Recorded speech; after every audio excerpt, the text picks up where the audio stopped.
हयग्रीवा नाम का एक खूंखार असुर गुफा में माता पार्वती की घोर तपस्या कर रहा था। ओम पार्वती नमः, ओम पार्वती नमः, ओम पार्वती नमः, ओम पार्वती नमः, ओम पार्वती नमः, ओम पार्वती नमः। उसकी तपस्या से खुश होकर देवी वहां प्रकट हुई। आंखें खोलो असुरराज, तुम्हारी इस कठिन तपस्या से मैं बहुत प्रसन्न हूँ। मांगो, तुम्हें क्या वरदान चाहिए? हे माता, अगर आप सच में खुश हैं तो मुझे अमर होने का वरदान दे दीजिए। मुझे कभी मौत ना आए। ये प्रकृति के नियमों के खिलाफ है हयग्रीव। जिसने जन्म लिया है उसकी मौत पक्की है। तुम कुछ और मांग लो। ठीक है माता, तो फिर मुझे ऐसा वरदान दे कि मेरी मौत सिर्फ उसी के हाथों हो जिसका शरीर इंसान का हो और सिर घोड़े का। तथास्तु, जैसी तुम्हारी इच्छा। आज से यही तुम्हारी मौत की इकलौती शर्त होगी।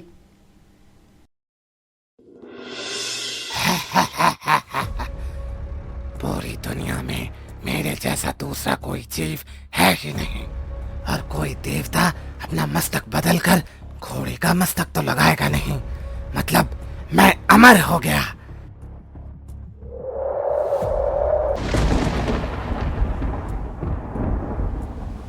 वरदान मिलते ही असुर हयग्रीवा ने तबाही मचा दी। उसने देवताओं को स्वर्ग से निकाल दिया और ब्रह्मा जी से सारे वेद छीनकर पाताल लोक में छिपा दिए। वेदों के बिना दुनिया में अंधेरा छाने लगा।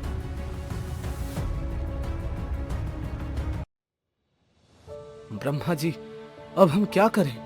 उस असुर ने हमारे वेद छीन लिए हैं। वेदों के बिना दुनिया में अज्ञानता का अंधेरा छाने लगा है। देवराज, वो असुर अपने वरदान के कारण खुद को भगवान समझने लगा है। हमें तुरंत भगवान विष्णु के पास जाना होगा। पर भगवान विष्णु तो अभी एक भयंकर युद्ध से लौटे हैं। वो बहुत ज्यादा थके हुए होंगे। चाहे जो भी हो, सृष्टि को बचाने के लिए उन्हें जगाना ही होगा। चलो क्षीर सागर चलते हैं। ब्रह्मा जी और इंद्र क्षीर सागर पहुँचे। वहाँ उन्होंने देखा कि भगवान विष्णु जमीन पर बैठे हैं। उन्होंने अपनी थोड़ी अपने धनुष की डोरी पर टिका रखी है और गहरी नींद में सो रहे हैं। ब्रह्मा जी, भगवान विष्णु तो बहुत गहरी नींद में हैं। अगर हमने उन्हें अचानक जगाया तो वो क्रोधित हो सकते हैं। मेरी हिम्मत नहीं हो रही है। तुम सही कह रहे हो देवराज। हमें उन्हें जगाने का कोई सुरक्षित तरीका सोचना होगा ताकि उनकी नींद भी खुल जाए और उन्हें गुस्सा भी ना आए। ये दीमक हमारा काम करेगी। हे वामरी, तुम जाकर भगवान विष्णु के धनुष की डोरी को धीरे धीरे कुतर दो। जैसी आपकी आज्ञा ब्रह्मा जी। जैसे ही डोरी टूटेगी, एक हल्का सा झटका लगेगा और उसकी आवाज से भगवान विष्णु की नींद आराम से खुल जाएगी।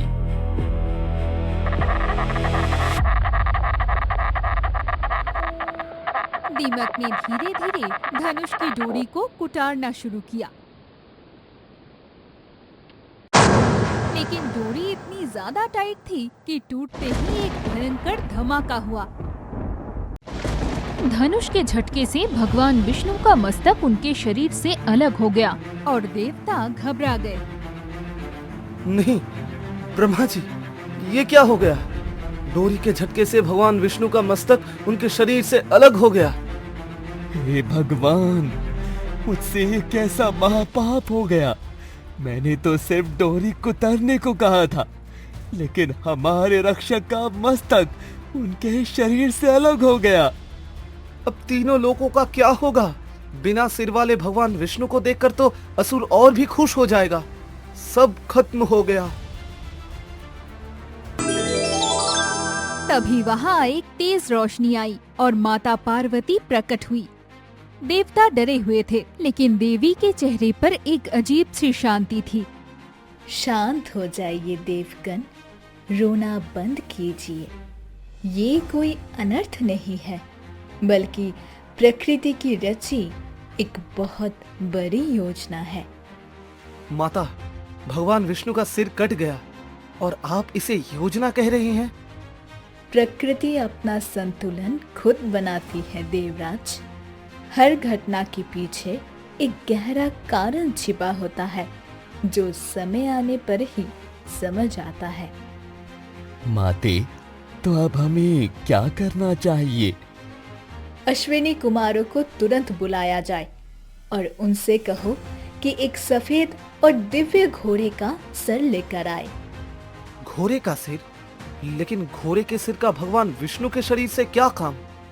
बिना सवाल किए जल्दी जाओ, समय बहुत कम है और हमें प्रकृति का काम पूरा करना है।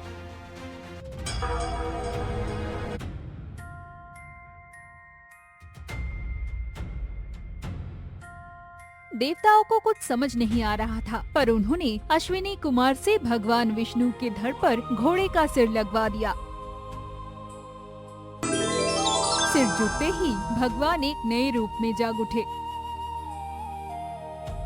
और सीधे पाताल लोक पहुंच गए। वहां असुर अपनी जीत का जश्न मना रहा था। अब ये सारा ज्ञान मेरा है, ना कोई मुझे पराजित कर सकता है, ना कोई मुझसे ये वेद छीन सकता है। अपने घमंड से बाहर आ जा मूर्ख असुर, तेरी मौत तेरे दरवाजे पर खड़ी है। तो कौन है जो पाताल लोक में मरने आ गया? असुर आवाज सुनकर पीछे मुड़कर देखता है। सामने का नजारा देखकर उसके हाथ से वेद गिर जाते हैं और उसकी आंखें फटी की फटी रह जाती है। प्रकृति के नियमों से कोई नहीं बच सकता है अग्रवा। अब अपनी खुद की रखी हुई शर्त को याद कर। मेरी शर्त इंसान का धड़ और घोड़े का सिर नहीं, ये धोखा है। मैं अमर हूँ। तेरा वरदान अब तेरी ढाल नहीं रहा, आज तेरा अंत निश्चित है।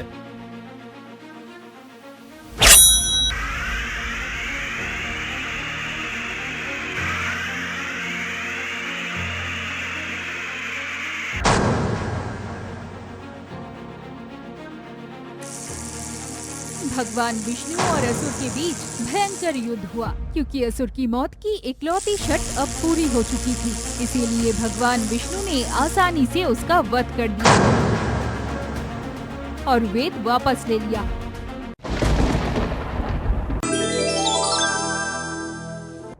प्रभु की जय हो। आपकी इस लीला ने आज सबसे बड़ा रहस्य खोल दिया। बुराई खुद को बचाने के कितने भी रास्ते ढूंढ ले, सच्चाई उसे खत्म करने का नया रास्ता बना ही लेती है। अब आप सब वेद लेकर स्वर्ग लौट जाइए।